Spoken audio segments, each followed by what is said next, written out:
Welcome back नाज़रीन। Election commission का supreme court की मखसूस नशिस्तों के फैसले पर अमल दरामद का फैसला। आपको बताएं कि इलेक्शन कमीशन का सुप्रीम कोर्ट के मखसूस नशिस्तों के फैसले पर अमल दरामद का फैसला। कुछ ही देर पहले इजलास हो रहा था इलेक्शन कमीशन का और अब ये फैसला किया गया है कि सुप्रीम कोर्ट के मखसूस नशिस्तों के फैसले पर अमल दरामद किया जाए। वकार सैयद हमारे साथ मौजूद हैं। वकार, आगाह कीजिएगा, इजलास उनका खत्म हो गया इलेक्शन कमीशन का जो जारी था?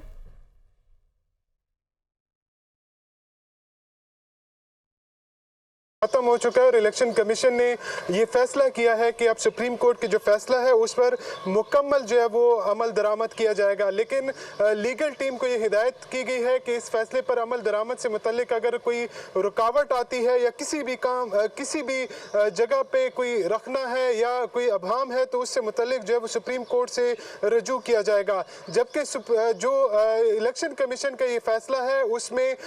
जो इलेक्शन कमीशन का इजलास था इसमें गुज़श्ता कई दिनों से जो पाकिस्तान तहरीक इंसाफ की जानिब से मुसलसल जो तनकीद का निशाना बनाया जा रहा था इलेक्शन कमीशन को, उस पर भी रद्द अमल जाहिर किया और उनकी जानिब से इसकी न सिर्फ शदीद अल्फाज में मजम्मत की है बल्कि इसको मुस्तरद भी किया है और उस इस्तीफे के मुतालबे को मज़ाहेज जो है वो करार दिया है। और इलेक्शन कमीशन ने अब इलामिया भी जारी कर दिया जिसके मुताबिक कहा गया कि इलेक्शन कमीशन किसी के दबाव को खातिर में ना लाते हुए आइन और कानून के मुताबिक अपना काम जो है वो करता रहेगा। जबकि वजाहत दी गई है कि इलेक्शन कमीशन ने किसी फैसले की गलत तशरीह नहीं की। इलेक्शन कमीशन ने पीटीए के इंट्रा पार्टी इलेक्शन को दुरुस्त करार नहीं दिया जिसके खिलाफ पीटीए मुख्तलिफ फोरम्स पर गई। इलेक्शन कमीशन के फैसले को अब होल्ड किया गया और चूंकि पीटीए के इंट्रा पार्टी इलेक्शन वैलिड नहीं थे जिसके लॉजिकल कॉन्सिक्वेंसेज में इलेक्शन एक्ट की दफा 215 के तहत जो बैठ का इंतखाबी निशान जो है वो वापस लिया गया,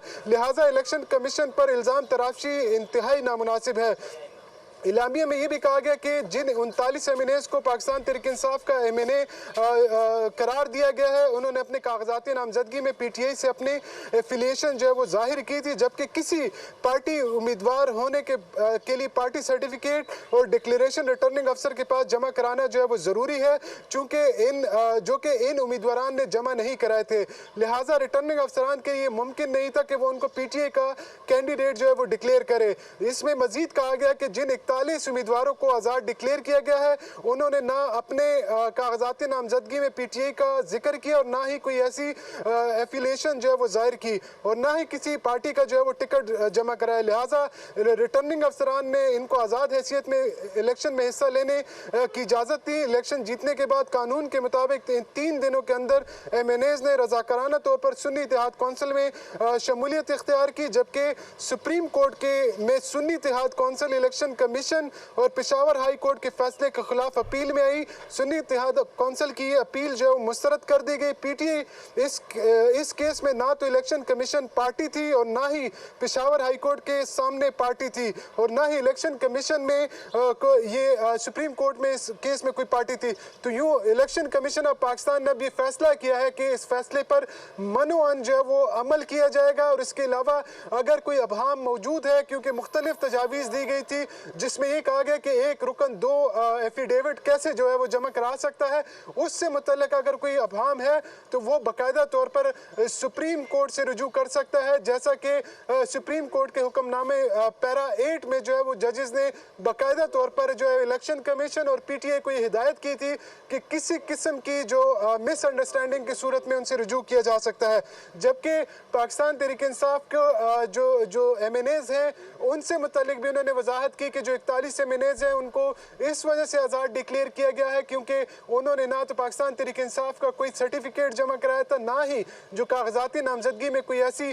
शर्त जो है जाहिर की थी। सुप्रीम कोर्ट के फैसले के बाद इलेक्शन कमीशन पर यह तनकीद होती रही कि उन्होंने एक पार्टी को इलेक्शन से आउट कर दिया, जिसका जवाब दिया गया है कि इलेक्शन एक्ट की जो शिक 215 है